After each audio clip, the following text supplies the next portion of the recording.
जय श्री कृष्ण।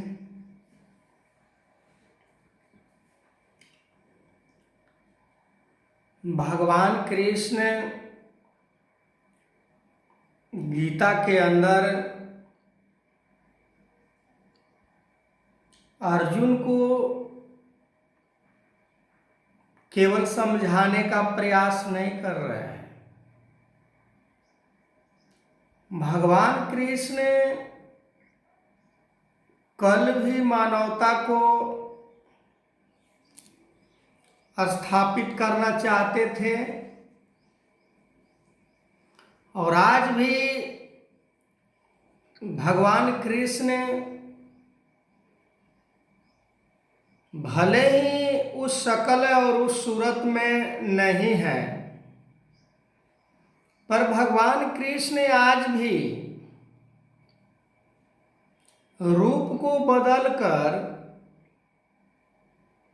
आज भी मानवता को स्थापित करने में कोई कसर नहीं छोड़ रहे हैं। पर हम ऐसे मानव बन बैठे हैं, हम ऐसे इंसान बन बैठे हैं, छल कपट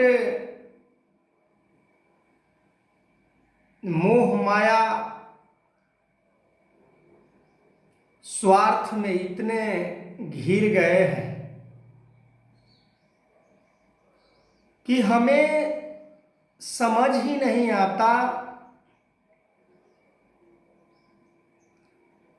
कि हमें संसार में कैसे जीवन जीना है। निस्वार्थ होकर जीवन जीना है कि स्वार्थ में जीवन जीना है। अक्सर लोगों में देखा जाता है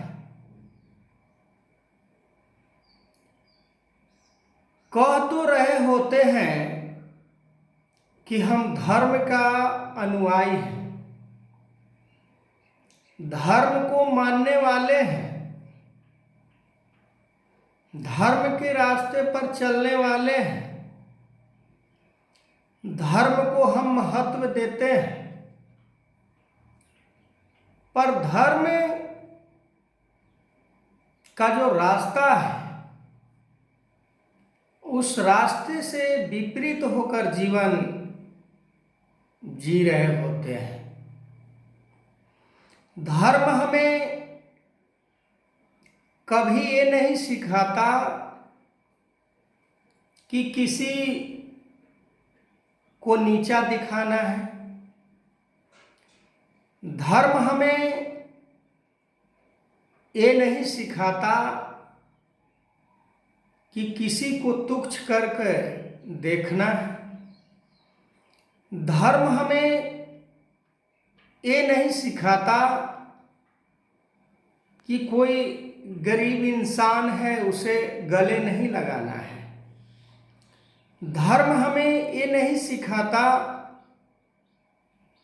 कि वो नीच जाति का है, वो उच्च जाति का है, वो काला है, वो गोरा है, वो अमीर है, वो गरीब है।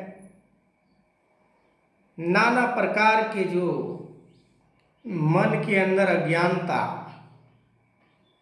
भरी हुई है, उस अज्ञानता से जब तक हम नहीं निकलते हैं, जब तक हमारे मन के अंदर इन सारी भावनाएं उत्पन्न होते रहेंगे, तब तक हम धर्म को मानने वाले लेस मात्र भी नहीं हो सकते हैं। धर्म हमें निर्मल स्वच्छ पवित्र बनाने का फॉर्मूला सिखाती है। धर्म कोई गाजर मूली की तरह नहीं है कि हम धर्म को अटेंडम एक्सेप्ट कर लें, धर्म को हम पकड़ लें। धर्म का जो फॉर्मूला है, धर्म का जो थ्योरी है, धर्म का जो डेफिनेशन है वो हमें पूरे पूरे यदि हम कहें तो धर्म हमें निस्वार्थ होना सिखाता है। राजा परीक्षित को जब मरने का भय सताने लगा तो व्याकुल हो गए। उन्हें कोई बताता है कि आप सुखदेव मुनि के पास चले जाइए, वो आपका पीड़ा का दुख का हरण करके कोई रास्ता बतला देंगे।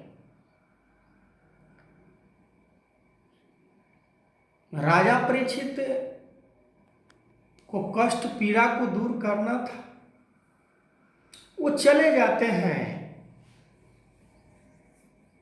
सुखदेव मुनि के पास। सुखदेव मुनि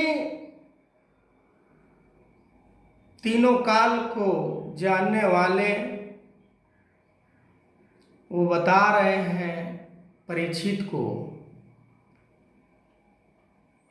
कि हे राजन, तुम जिस मोह में पड़कर मरने से जो डर रहे हो, ऐसे बुद्धि तो पशु का होती है। पशु वाले बुद्धि से युक्त होकर तुम कैसे अपने राजकाज को चलाते हो, और इतना बड़ा राजा होकर भी तुम्हें मरने का भय सता रहा है। आज भी हमें मान सम्मान, धन वैभव, यश का चिंता होती है, पर जिनको ऐसी चिंता और भय सता रहा है, गुरु के चरणों में समर्पित होने से रोक रहा है, तो कभी सपने में भी वो ना सोचे कि हमें भी परमात्मा की प्राप्ति हो सकती है।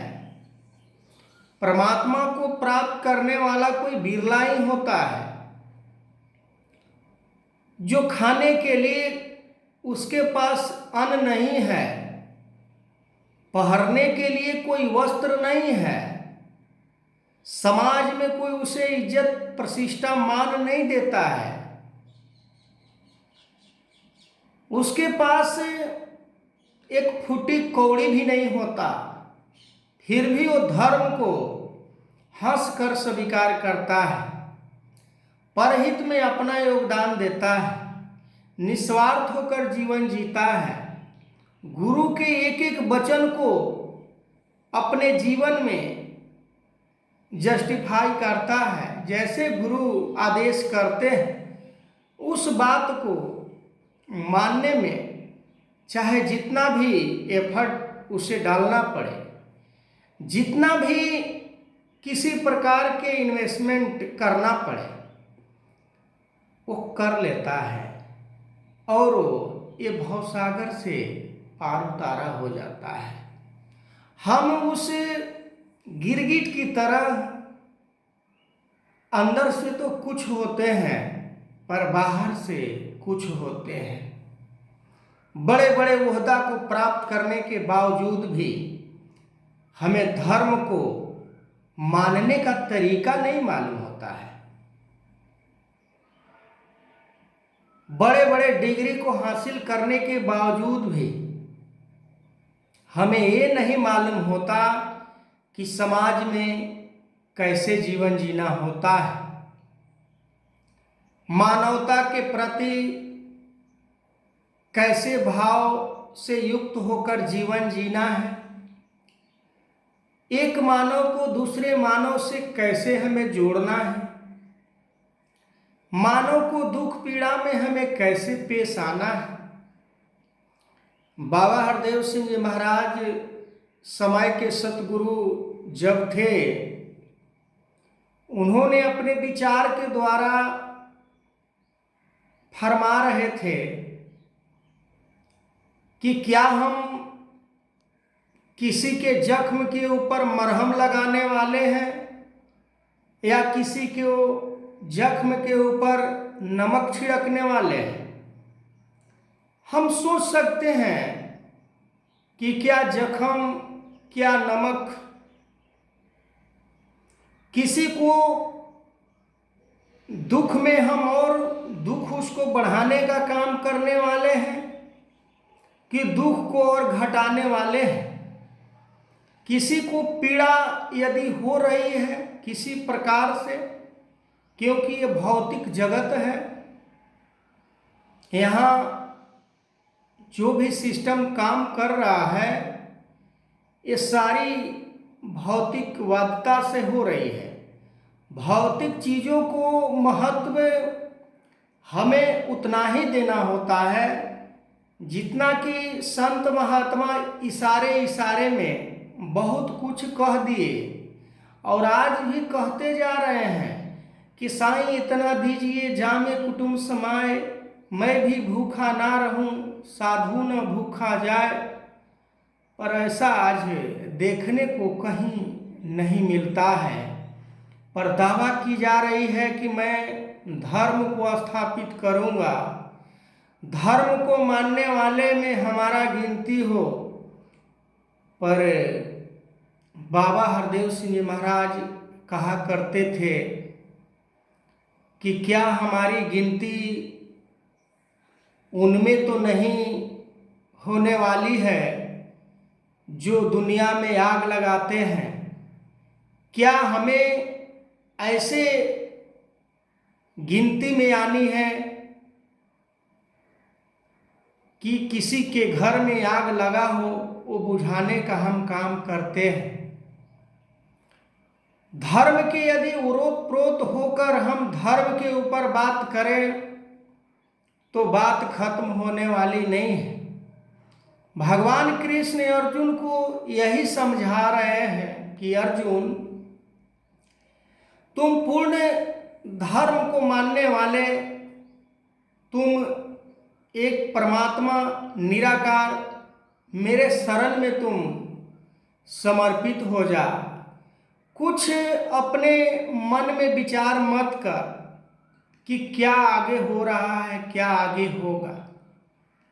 अर्जुन के मन नहीं ठहरता है, मन के अंदर भय, जैसे राजा परीक्षित के अंदर भय मरने से कि ये राज सत्ता का क्या होगा, इस राज का उत्तराधिकारी कौन होगा, इस राज को संभालने वाला कौन होगा।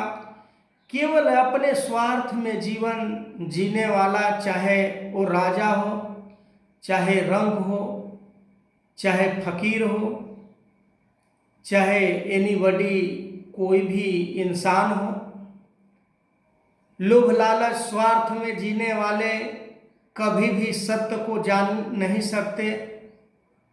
दूसरे को पीड़ा देने वाले, दूसरे को दर्द देने वाले, दूसरे को परेशान करने वाले कभी परमात्मा को प्राप्त नहीं कर सकते। चाहे वो जितना भी गिरगिट की तरह रंग को बदलते जाए, लोगों को दिखाते जाए, लोगों को भरमाते जाए, निंदा चुगली शिकवा शिकायत करने में हम यकीन रखते हैं, विश्वास रखते हैं। तो आगे मैं इस वीडियो को कंटिन्यू करता रहूँगा। तब तक के लिए जय श्री कृष्ण।